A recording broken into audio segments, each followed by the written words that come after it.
we're going to dive in and we're going to go high level. And I want to know, what are we all doing here? And what are we fighting for when it comes to blockchain? What's the point, and what are the table stakes? Man, you didn't start out with an easy question. um, the problem is I say it's not an easy question because in my opinion the table stakes are pretty dire.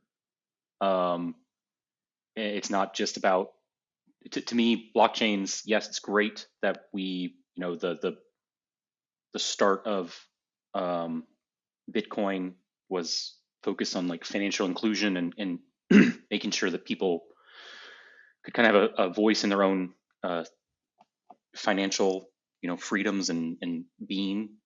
But overall, I really think that the table stakes for blockchain 10 years later, or 13 years later, I guess, is much more about like trust, like human trust in like the digital era. We really, like, in my opinion, the internet is like ripping us apart, right? We've only had it for, really like Web 2, right?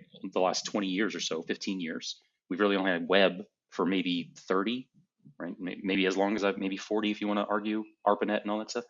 Um, but it just seems like as we we just keep making these steps and people just keep finding better and better ways to like, I don't want to say entrap us, but it's kind of like they just like people figure out how to manipulate us and figure out how to like play on those patterns that just exploit and just do the age old thing of enriching the people who have a better or who are just like got there first, and doing that at the expense of others. And I really think that I hope that blockchains and distributed technologies are equivalent to like the signing of the Magna Carta, right? That we is the way that we can, instead of having open loop economic systems where as participants, as like the folks, the people who actually live our lives, right? Instead of just like putting money into like the black box of our economy, we actually have insight and we can, you know, adjust our behaviors and our expectations, on a very short cycle and not these like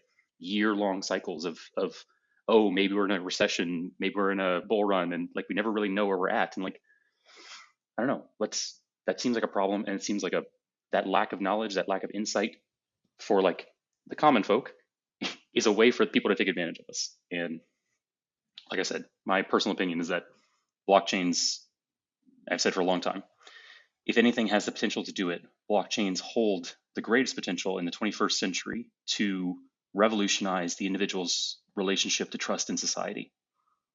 So it was a very long-winded answer, but like I said, you didn't start off easy.